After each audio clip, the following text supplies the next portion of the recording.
Ya, bismillahirrahmanirrahim. Saya langsung saja. Bab ma ja'a fi qaulihi ta'ala wa wassaynal insana biwalidayhi husna. Al-Ankabut ayat yang ke-8. Bab ini akan membahas tentang tingkatan adab yang pertama kali dipelajari oleh seorang muslim, yaitu di rumahnya, berdasarkan isyarat firman Allah. Kan saya katakan di awal kan waktu bahas Al-Bukhari, Al-Bukhari ini hafal Quran, tahu tafsir, tahu hadis, termasuk tahu fikih. Jadi sangat terstruktur gitu ya apa yang ada diturunkannya. Dari sini pembahasan ini nanti ada buku-buku tentang fikih rumah tangga.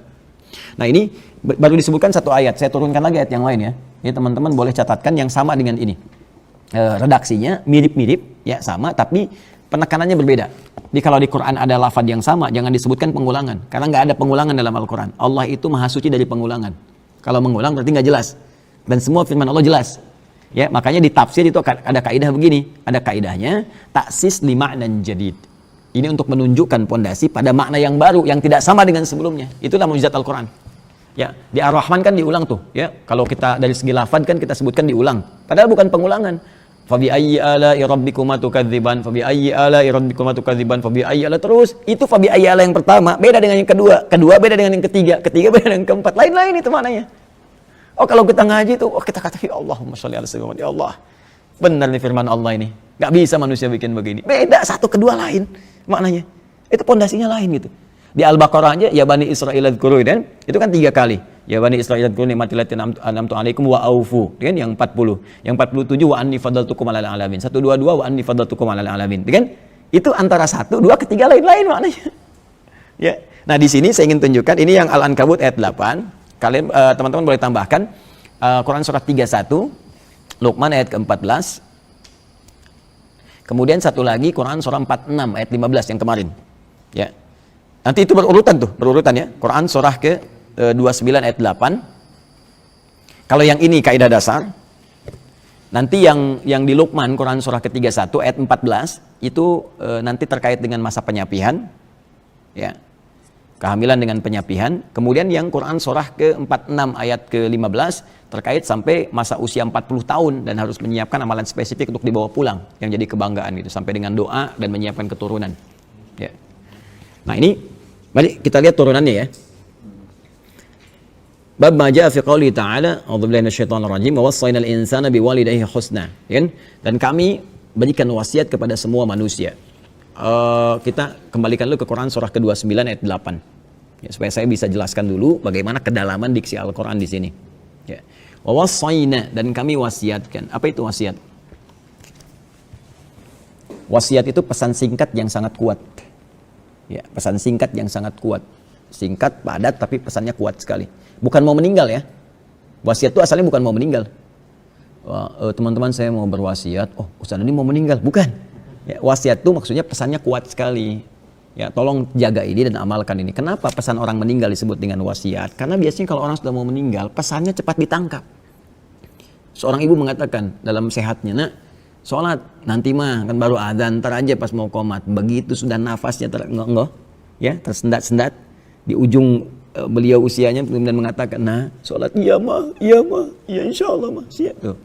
Lebih kuat rasanya. Karena itu pesan orang yang kiranya merasakan di ujung usianya itu disebut dengan wasiat karena cepat sampai ke dalam jiwa pendengarnya. Nah, Allah di sini menggunakan kata wasiat. Wa wasaina, aku mewasiatkan. Ini artinya kalau Allah sampaikan dengan kata wasiat lebih penting lagi. Ya. Nah, kalau ada redaksi seperti ini, ingat ya. Ini persamaannya begini. Kalau di Quran, di hadis ada sebuah kata yang menekankan, ini artinya satu, informasinya sangat penting. Yang kedua, pahalanya banyak. Ini harus saya tajamkan nih. Kadang ngaji itu begitu, kadang-kadang satu kata bisa kemana gitu, tapi terkorelasi dan indah. Ya. Gini, saya kasih rumus dulu ya dalam tafsir nih ya. Rumusnya begini. Kalau ada satu kata bersifat menekankan taukid, nah, kan? Yang langsung perintah sifatnya dari Allah. Maka ini ingin menunjukkan kesan bahwa informasi yang disampaikan ya lewat kata ini sangat penting.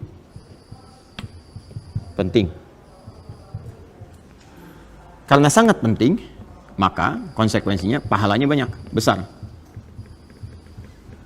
Nah. Karena pahalanya banyak, maka pengaruhnya adalah satu, bisa mempercepat terkabulnya doa.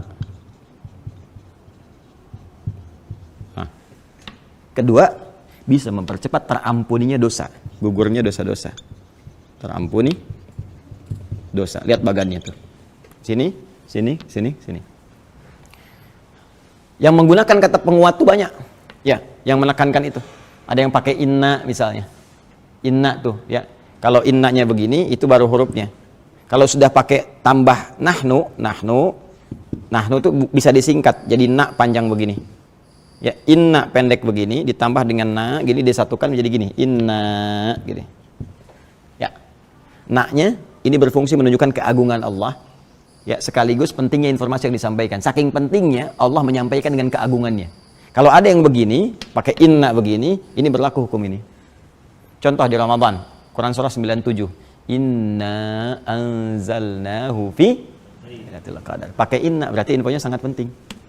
Pahalanya banyak. Berapa pahala di malam Al-Qadar? Lailatul Qadri khairum min alfi syahr. Sekarang saya tanya, kalau di malam Al-Qadar berdoa terkabul tidak? Terkabul. Dosa diampuni enggak? Masuk kan prakteknya kan? Nah, sekarang kalimatnya langsung menggunakan kata, diksinya bukan huruf lagi. Wa wassayna. Wasi pakai na lagi di ujungnya. Ya, wa wassayna. Wassayna. Wassa aja ini udah mewasiatkan. Wassa yuwassi, ya kan? Atau ausa yusi, wassa yuwassi. Ada ausa yusi, ada wassa yuwassi, ya. Pakai na lagi. Nih, untuk menunjukkan keagungan. Wassa saja udah menunjukkan makna yang sangat penting. Kalimat yang singkat, padat tapi sangat penting. Seakan ingin mengatakan begini. Nah, saya terjemahkan dari nak dulu. Demi keagunganku, kata Allah. Ya, aku berikan info yang sangat penting kepada kalian. Aku tekankan ini. Ya, fokus baik-baik gitu. Nah, itu seperti itu kurang lebih ya gambarannya. Kemudian al-insana. Manusia. Di terjemahan disebutkan manusia. Manusia itu disebut dengan 5 nama di Al-Quran. Ada Bashar, 35 kali disebutkan di Quran. Ada ins, ya dipasangkan dengan jin, ya ma'syaral jinni wal ins, 18 kali disebutkan di Quran. Ada nas, ya 241 kali disebutkan dalam Al-Quran. Qul a'udzu birabbin nas. Ada bani Adam, ya bani Adam khudzu zinatakum inda kulli masjid, 7 kali disebutkan dalam Al-Quran. Ada insan, 65 kali disebutkan dalam Al-Quran. Dahsyatnya Al-Quran, kalau kita lihat di terjemahan, semua terjemahannya sama manusia. Tapi lafadznya berbeda. Dan ini menunjuk pada penekanan yang tidak sama. Kalau disebutkan Bashar, ingin menunjuk tampilan fisik yang bagus, halus, sekaligus ada punya potensi nafsu. Jadi kalau kita mau belajar memanage nafsu, cari kata Bashar di Quran, pelajari itu. Ins, untuk menunjuk sifat kelembutan dan harmoni manusia. Yang beda dengan jin. Ya, kalau jin itu tersembunyi, kemudian cenderung kasar, makanya jin itu tampilannya kasar. Ya, nggak ada orang kemasukan jin jadi ramah misalnya. Permisi Ustaz, ingin ikut taklim, sedang kemasukan jin, mustahil. Ya, pasti dia meracau, mengacau dan sebagainya. Bedanya manusia lawannya ins, lembut, nampak.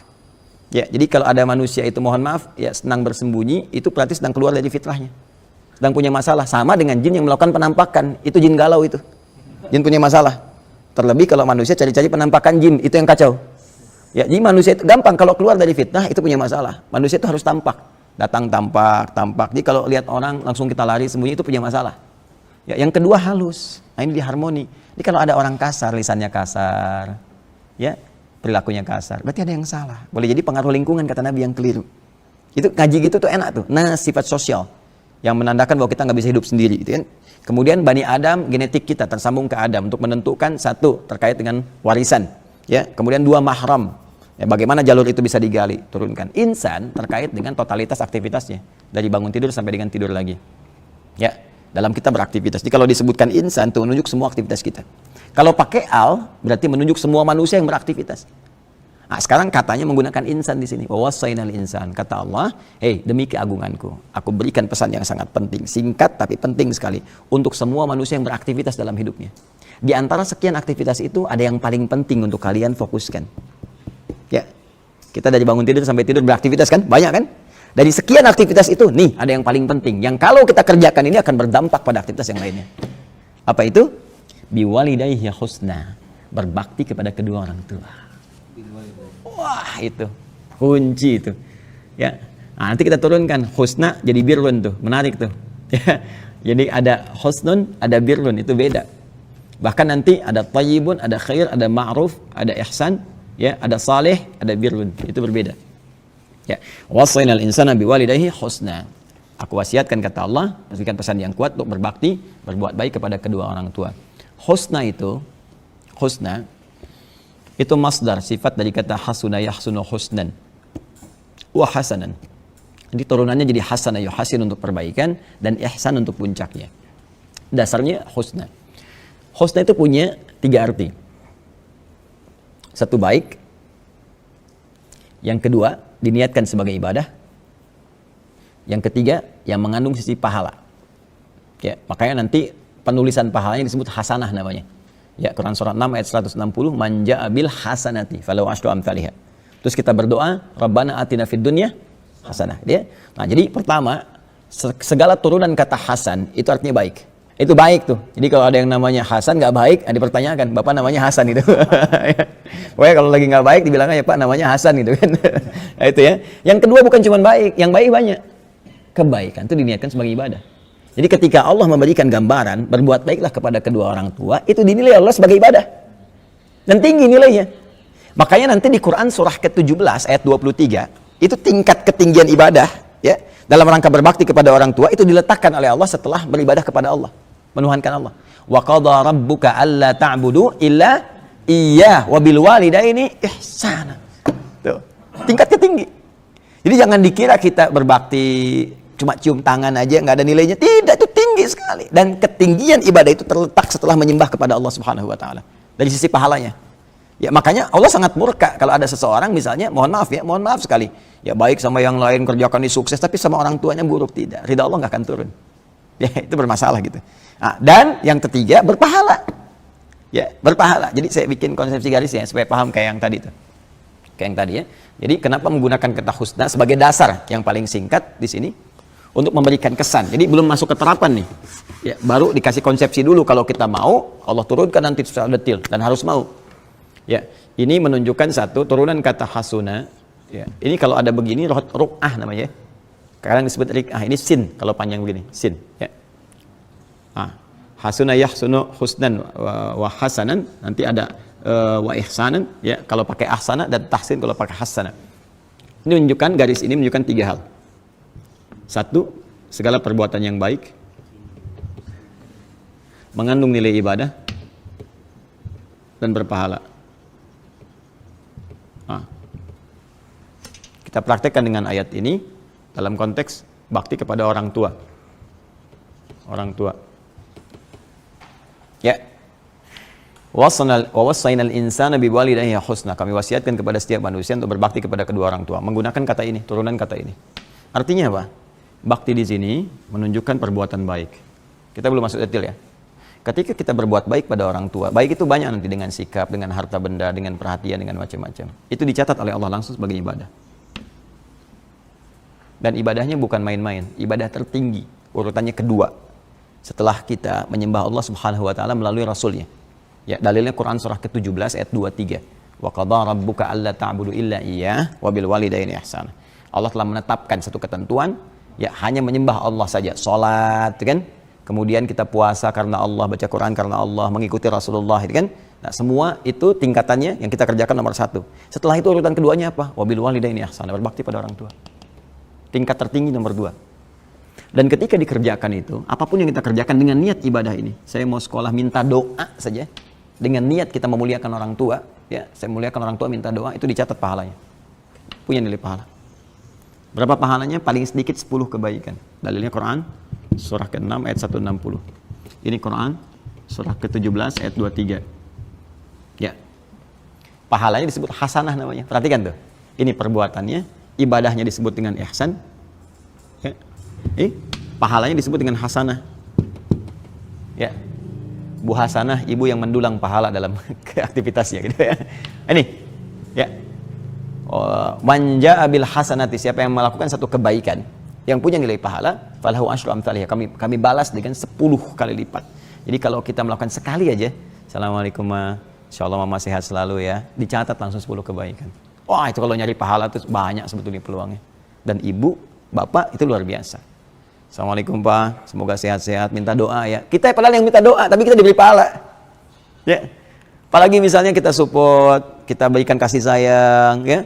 Kemudian misalnya kalau orang tua masih hidup, nah datangi, silaturahim, walaupun cuma bawa buah-buahan, senangkan hatinya, ya kita mengelus dalam kebaikan, itu pahalanya banyak sekali.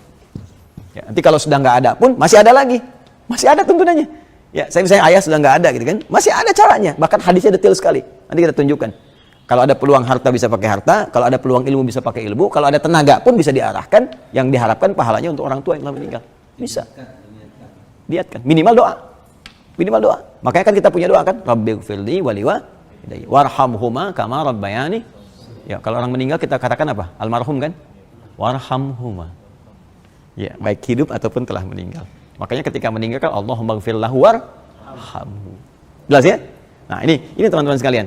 Nah, ini gambaran yang sangat indah dan dalilnya sangat luar biasa. Nah, nanti apa dampaknya kita berbuat baik pada orang tua itu dalam kehidupan kita sebagai implementasi dari adab tadi? Ya, jadi adabnya dipakai tuh. Ini jism, fisikal, akal, intelektual, ruh, spiritual. Pakai jism apa? Makanan, pakaian. Orang tua masih ada, kita mampu misalnya kan kirim kan. Nelpon pulsa kirim, jangan orang tua yang cari pulsa sendiri buat nelpon kita. itu jism tuh, fisikal. Akal, intelektual, kita belajar sampai pintar. Ya, supaya dengan kepintaran itu ibu kita terangkat, ayah kita terangkat. Minimal orang tua tanya kita bisa jawab. Ya. Kemudian rohiyah apa? Spiritual.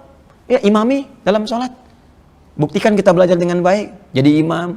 Kemudian bawa mereka untuk umrah, untuk haji dan sebagainya, semampu kita dan sebagainya. Support kebutuhan spiritualnya. Itu adab, itu praktikalnya. Kadang orang hanya berhenti di kalimat adab, tapi ini tiga dipakai turunan ini. Penting kita ngaji sampai ke detail ini supaya paham apa yang harus kita lakukan. Ya, dan ini ketika dilakukan punya nilai di sisi Allah. Tadi turunannya.